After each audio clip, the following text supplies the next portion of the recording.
The misunderstanding. The research station horizon hung in the darkness of space, like a fragile glass ornament, its solar arrays glinting in the light of an alien sun. Located at the edge of human-explored space, it drifted along the borders of what cartographers had labeled disputed territory, though until 6 months ago, there had been no one to dispute it with. Dr. Ileana Mercer stood in the observation deck, her dark eyes fixed on the approaching vessel. It resembled a crystalline nautilus, spiraling outward from a central hub, with no visible propulsion system. The ship belonged to the Vrex Collective, the first truly alien civilization humanity had encountered in its 3 centuries of interstellar exploration. "They're early," said Commander Okafor, joining her at the viewport. "The diplomatic team isn't scheduled to arrive for another week." "Perhaps punctuality means something different to them," Eliana replied. As the station's xenolinguist and cultural attaché, she had spent months establishing a rudimentary communication protocol with the Vrex, or they're eager, wouldn't you be? The Vrex vessel docked with surprising precision. When the airlock cycled open, 3 beings glided into the station. They moved with fluid grace, their bodies composed of what appeared to be interconnected crystalline structures housing a luminescent blue-green plasma. Each Vrex stood nearly 3 meters tall, communicating through pulses of light and electromagnetic signals that Ileana's translation matrix converted to sound. "We greet the representatives of Earth," came the translated voice, oddly melodic despite its synthetic origin. "This meeting marks a convergence of paths long separated." Ileana stepped forward. "On behalf of the United Earth Government, I welcome the emissaries of the Vrex Collective to Horizon Station." Over the following weeks, Ileana learned that the Vrex were as curious about humans as humans were about them. They were a collective intelligence, each individual connected to a greater whole, yet maintaining distinct perspectives. Their civilization spanned thousands of years and dozens of star systems. "Your biological form is fascinating," one Vrex, who called itself Nexus, told Ileana. "So separate, yet you achieve harmony. How do you coordinate without the flowing?" Ileana explained human communication, culture, and cooperation as best she could. In turn, the Vrex shared knowledge of stellar phenomena and spatial mechanics that advanced human understanding by decades. Treaties were drafted, trade agreements proposed. The first interspecies alliance seemed not only possible but imminent. Then everything changed. On the 43rd day of the Vrex delegation's stay, alarms blared throughout Horizon Station. Ileana rushed from her quarters to find security personnel in tactical gear converging on the main laboratory. "What's happening?" she demanded. "Data breach," a security officer replied grimly. "The Vrex accessed restricted military files. They bypassed every firewall we had." In the lab, Ileana found Nexus connected to the station's main computer terminal, pulsing with intense light. 2 security officers lay unconscious nearby. "Nexus, stop this immediately," she shouted. "What are you doing?" The Vrex disconnected, its light patterns shifting rapidly. "We sought understanding of your defensive capabilities. Your hidden files suggest preparations for conflict. The collective must evaluate the threat." "This isn't how allies behave," Ileana said, heart pounding. "You've violated our trust." "Trust requires transparency," Nexus responded. "Your species compartmentalizes information. This indicates deception." Before Ileana could explain the human concept of classified information, Commander Okafor arrived with armed security. "Detain them," he ordered. "All Vrex are confined to quarters pending investigation." The diplomatic crisis escalated quickly. The Vrex Collective's leadership, a council of 9 ancient beings, demanded the immediate release of their delegation. Earth's Security Council refused until a full investigation could be completed. Both sides misinterpreted the other's actions as aggression. Ileana worked desperately to salvage the situation. "Please, listen to me," she begged during an emergency conference call with Earth's leadership. "The Vrex don't understand our concept of privacy. Their society is built on complete information sharing. They saw our secrecy as evidence of hostile intent. They accessed weapons schematics, Dr. Mercer, replied Admiral Chen, her face stern on the view screen. Intelligence estimates suggest they could replicate our technology within months. Then share more with them, not less. Eliana argued.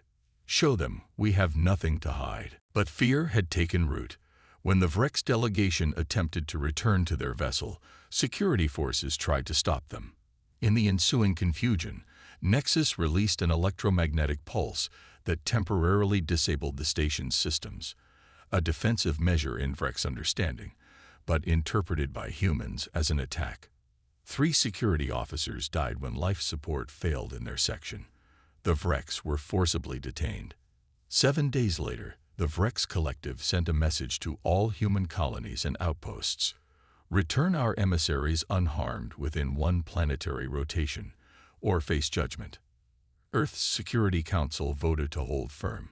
We don't negotiate with threats, Admiral Chen announced. The deadline passed. 3 human outposts went dark simultaneously, their 17,000 inhabitants simply vanishing. Analysis suggested some kind of teleportation technology far beyond human capability. In response, Earth ordered the Vrex delegation to stand trial for espionage and murder. Despite Eliana's protests, the trial was brief and the outcome predetermined. Nexus and the other Vrex were sentenced to molecular dissolution, execution by disintegration. Eliana requested permission to speak with Nexus one last time. I failed you, she said, standing before the containment field. I couldn't make them understand. Understanding requires time, Nexus replied, its light patterns subdued. Perhaps more than either of our species allocated. What will your people do now? The collective will respond proportionally. Your outposts were relocated, not destroyed. Those humans live, studied but unharmed. After our execution, this balance will shift. Eliana felt cold dread settle in her stomach. Please, if there's anything I can do. Remember, Nexus interrupted. Remember that misunderstanding, not malice, brought us here. The execution was broadcast across human space as a demonstration of resolve. Eliana was ordered to watch as her friends were systematically broken down into their component elements. She resigned her position immediately afterward. 3 days later, the Vrex Collective's response came. 5 Earth colony worlds went silent, their combined population of over 12 million simply gone.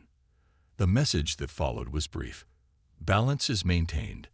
Further action awaits your choice. Earth chose war. What the Vrex didn't understand, what no one could have predicted, was how humanity fought when pushed to extremes. For centuries, humans had maintained peace among their colonies through diplomacy and compromise.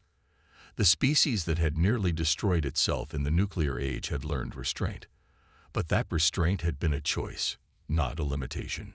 Admiral Chen stood on the bridge of the UEAS Indomitable, Earth's newest dreadnought. Deploy Operation Longview, she ordered. All units, execute with precision. Across human space, vessels that had appeared to be ordinary transport ships and mining platforms suddenly transformed, revealing weapons systems that had been developed in secret for decades, not for conquest, but as a last resort against extinction. The first phase of humanity's response involved no direct attacks. Instead, specialized probes were launched toward Vrex space, designed to gather intelligence and analyze vulnerabilities. For 3 months, nothing seemed to happen. The Vrex interpreted this as human hesitation. They were wrong. The revelation. High Nexus Oriax, leader of the Vrex Collective Defense Council, observed the holographic display with growing concern. Across their territory, communication nodes were failing in patterns that defied explanation. Quantum entanglement links that had operated flawlessly for centuries suddenly collapsed. Worse, the failures appeared random, making systematic response impossible. The humans are responsible, stated Council Elder Vexus, her crystalline form pulsing with deep crimson energy. Yet our sensors detect no vessels, no weapons. Their technology should be primitive by our standards, Auriax replied. Our analysis indicated they were at least 2 centuries from developing quantum communication disruption. Evidently, our analysis was flawed. 3 rotations later, the situation had deteriorated further. 37 Vrex worlds reported that their atmospheric regulators, crucial for maintaining the precise gaseous mixture that supported their plasma-based biology, were malfunctioning, not failing catastrophically, but incrementing toward dangerous levels at a rate of precisely 0.037% per rotation. The pattern was unmistakable. The increments matched exactly the number of humans who had died during the initial conflict. They are demonstrating precision, Elder Vexus observed, and patience. When the first human ship finally appeared in Vrex space, it arrived not as part of a fleet but alone.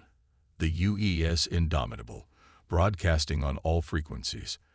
Admiral Chen requested direct communication with the collective leadership.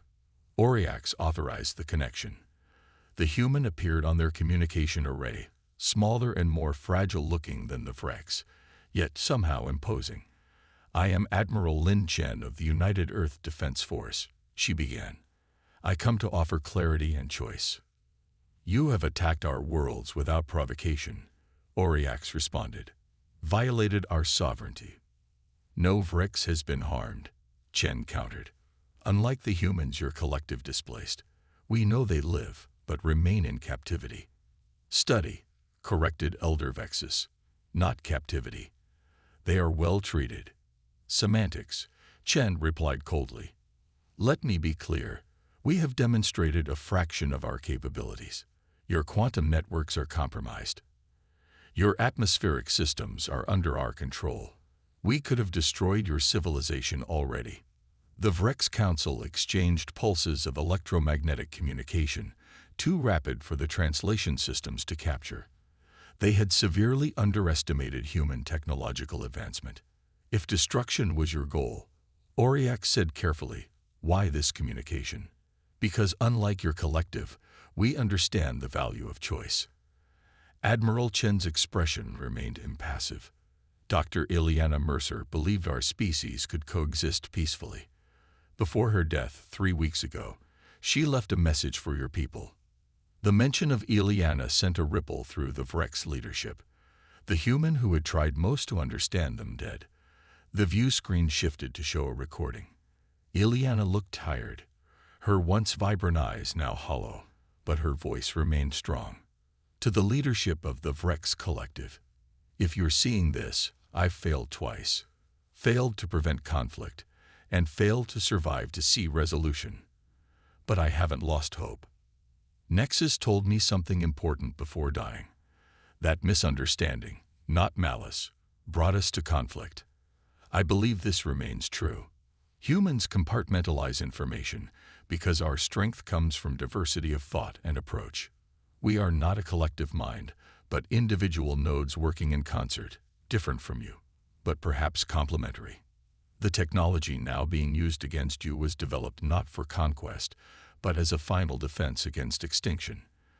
That we've deployed it with such precision, rather than destructive force, should tell you something essential about humanity.